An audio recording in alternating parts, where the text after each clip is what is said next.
Hey guys, it's been a while. I've kind of been in and out lately. Been kind of busy with work, and I really haven't had time to upload any videos for my Model Railroad series because I've also been kind of working on Rail Planning Journal, and I really haven't had much time all at once to really work on my trains and stuff. Or take any videos of it. But so I had some time now.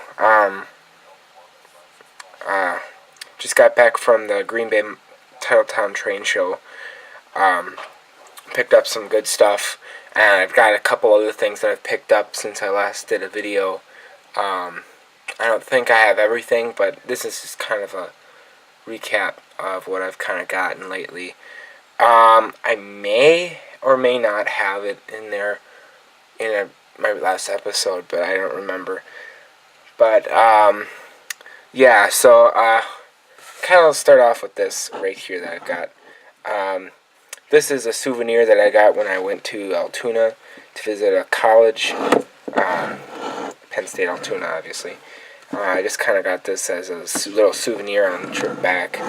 But if you haven't seen that video, yeah, I toured all the way from Altoona to, I think it was like somewhere near Cassandra. It was a little farther east of that. But yeah, that was a fun little trip. And this is this is just a like little souvenir. It's kind of it actually is like more of an HO scale engine that's completely die-cast. It isn't free-rolling or anything, but it's just something interesting. Like maybe you could probably put it on like a little layout in the background or something, like for a museum piece or something. I don't know. That's just kind of what I'm thinking. So, on to some of the stuff I've gotten. I'll start with kind of the older stuff that I got. So, I'll start with this. So this is a 4-bay hopper car that I got. I got this for free from a friend of mine, and I got a couple other things. So, this was kind of all mashed up, which I thought was kind of cool. And so I think it was at one point a CN car that he patched out. So I did a bunch of various edited patches on both sides.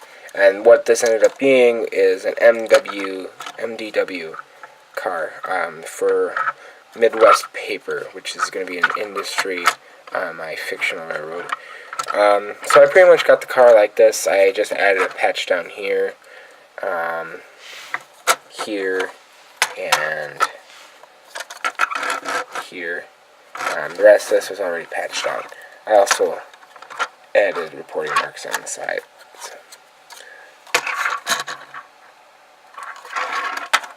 Okay, on to the next car.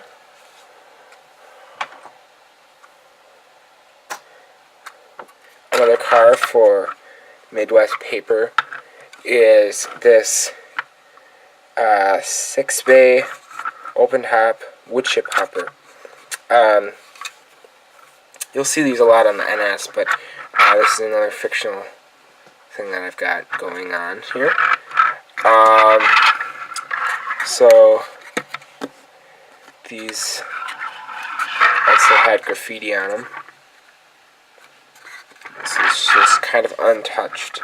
I haven't really touched this other than the patches. Patched it again, all sides.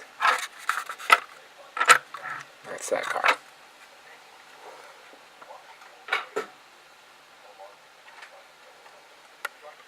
Our next car is this one. This was another patch, but I did not do this. This one was patched by him. This was another 3 cars.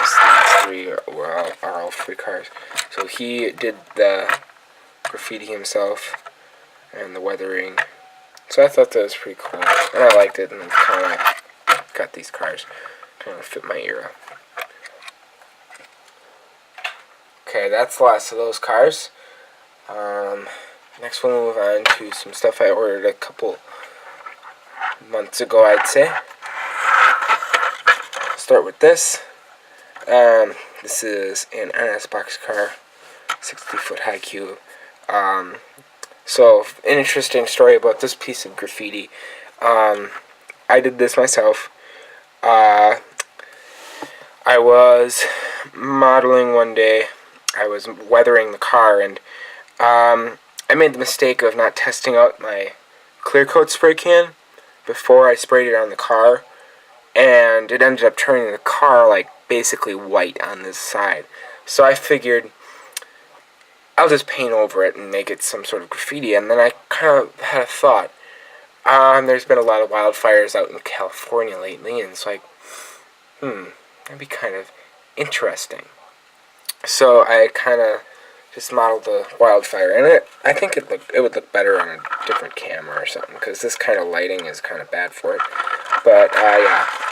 So on each side, so on the side, this side, it's kind of got, if you really look closely, you got a little bit of unfinished graffiti and stuff here. And that's just kind of it. There's the roof.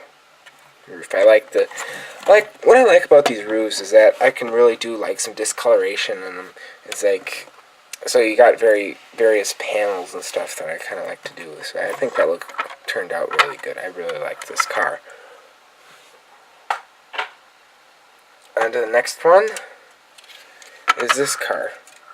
This is another car. I picked both of these off Amazon for like, I think, $80 for the both of them. So it was a pretty good deal. Yeah, I got that from a Christmas gift. That was an Amazon gift card. So, backstory behind this. This is, if you can't tell, the General Lee.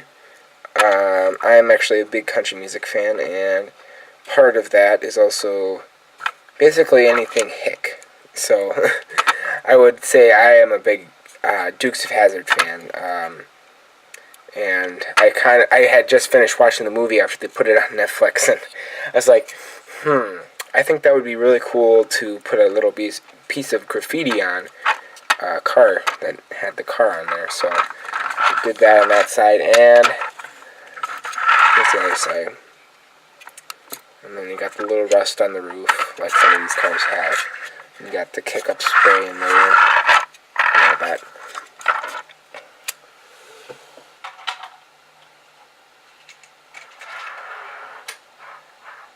Next car we have here is this one. And this one, I really like how this turned out. So this is another free car I got from a different friend.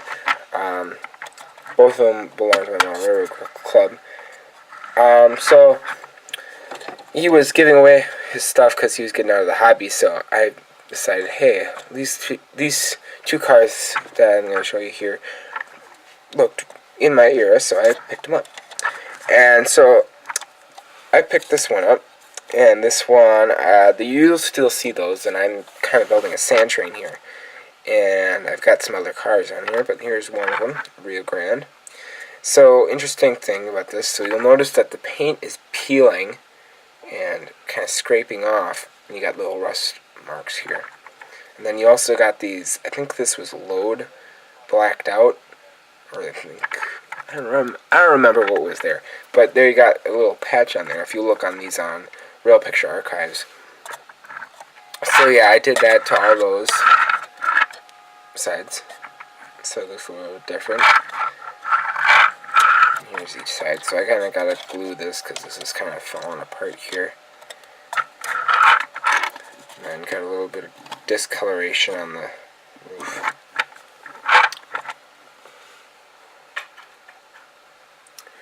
On to our next car is this one. So, this is the other free car that I got. And interesting thing, these bottom parts are black. I painted those. I was messing around with some paints that I had that were dried because I left them out open overnight, my mistake. And I decided to use some alcohol and kind of mix it up to see if I could get it back to its original paint or thickness, so it was still usable. That turned out to be a huge false. But I tested it on this car, and it actually looked pretty good. So I decided to actually keep it and just weather it up a little bit more, but it ended up turning out to be kind of a nice fade job.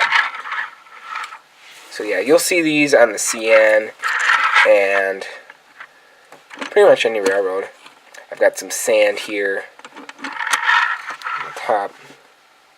Yep, and that's pretty much it with this car. Lastly, I picked this up yesterday. This is a Intermountain.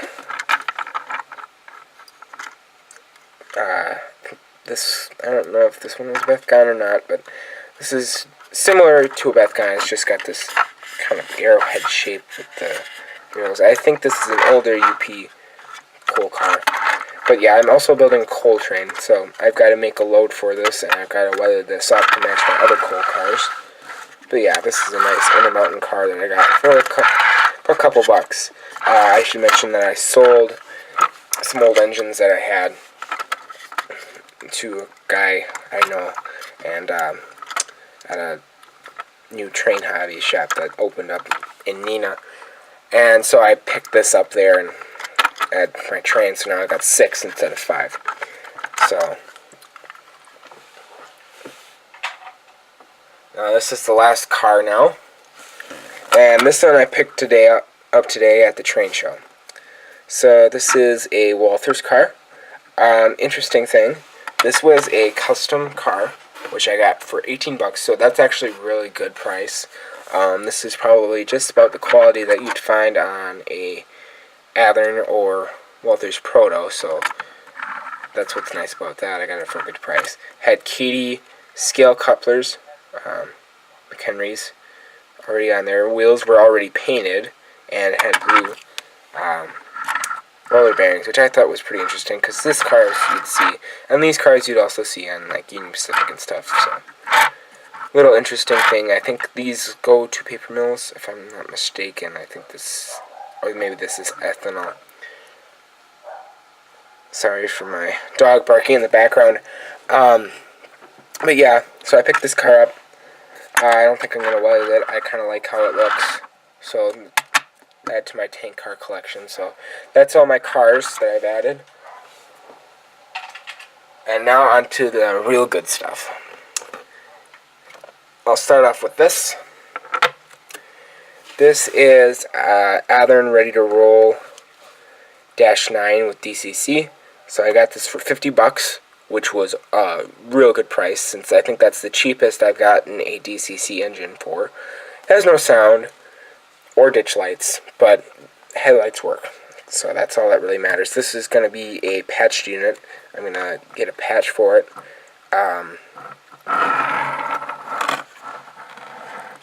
Yeah. And I also have to detail this with a plow. But as you can see, the headlights don't work. They're actually painted on, if you can see it well enough. And had all the handrails here. A little bit of adjustment maybe could be done to this. Right there. So I'm going to weather this up. Make this all nice and dirty. As you may know, that UP pretty much got rid of all their CNWs now. Or not get rid of, they've pretty much painted all of their CNWs now. So, yeah. I know the Twins were repainted. But so this one I'm going to patch out.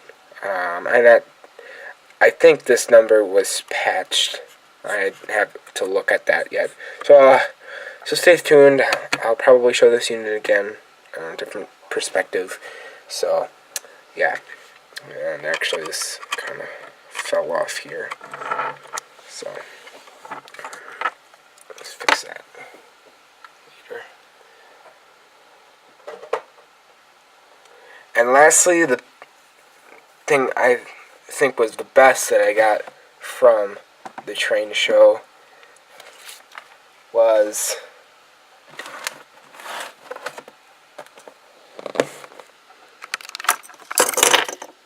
this. Yep, the 1943. I found this for about 275 bucks at the train show, along with those two other things. And it had DCC and sound, and I was like, oh yes, This is what I pretty much came up there to get. So I'm going to unbox this. This is the first time I've actually unboxed this. I'm going to kind of do this while holding my camera.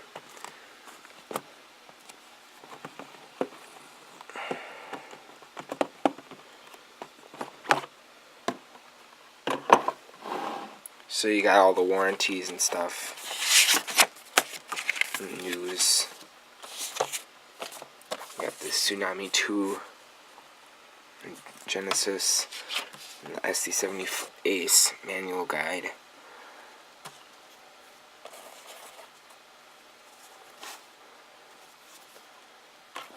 There she is. So I'm gonna quick unwrap this and I'll be right back. Alrighty, so I got this all unboxed. I've seen this before, and I think I had a video of it at the Milwaukee Train Show. Can't remember. I don't know if I took video there or not. But here we go. Here's 1943, so here's just the side view. The UP Building America. We support our troops. Got the Army. You have the Navy. Beautiful American flag there. The Coast Guard. And the awesome Spirit of the Union Pacific. And then, for those of you who don't know, the Spirit of the Union Pacific was a bomber in World War II. I think it was commissioned in 1943. Hence the number. And it was commissioned by UP as the Spirit of Union Pacific. So this was kind of to honor the troops and stuff. And here's the nose. This beautiful silver. Very detailed. Very detailed. And on the other side you got everything else, UP shield, etc. All that. And we'll move to the back here. And you've got the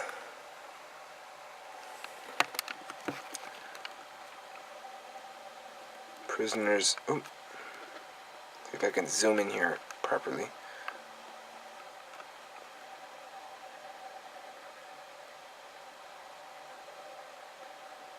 Prisoners of war. Missing in action sticker on the end here. I have family that serves the armed forces, so I really wanted this engine. I'm thinking about getting 911. I had thought my dad pre-ordered it. Actually, we thought we pre-ordered this one as well, but turns out that's not going to happen. So I ended up getting this. So I worked really hard for a couple months to get enough money for it. So I'm really proud of this. So yeah, and just one more time, just kind of do an overview, and you can see the PTC antenna and all the details on there. And what's nice about this is that it has the LED lights, and I swear that Athearns, you could probably say, are notorious for burning out lights because they don't have LEDs, and a lot of people are really happy that they have LEDs in here, and I know I am. So, alright, be ready for some videos coming up. I've got the train show coming up soon. I've got actually a layout now that I will be showing. It's not very large, but I've got some progress on it that I will be showing later on. That's probably going to be the last of the next couple videos I'm posting. I am planning on visiting John Two's again, so you can look forward to another video on that. See all his new stuff coming there. And I've got a very long April session of the Rail Fanning Journal. If you hadn't known, I've switched to going from Earl Fanning Journal every time I pretty much go watching trains to everything that I see in that month in Neenah area, the Neenah subdivision, Fox Valley subdivision, or along the Canadian National. I will deviate from that when I visit like places like Rochelle or North Platte. Just some stuff I plan on doing over the summer is going to Rochelle Railroad Days, or maybe something else, depending on how that's going. I do have a pickup truck now, so that means I can go places and stay places. I can sleep in the back of the truck or whatever. And I'll also be 18 this summer, and me and my friend had planned a trip going out to Nebraska to see North Platte, and whether my dad tags along or not is up to him. But that's what our plan was, so something to look forward to in the summer. And I plan on getting some more videos done, but I've kind of lost all schedule when it comes to this. But don't plan on seeing much of me for a little while, because I will be studying for some tests coming up. It's almost May. Got some, or by the time I get this done, it'll be May. Got some finals coming up, so it's going to be pretty rough coming up soon. But yeah, so thanks for watching. Bye.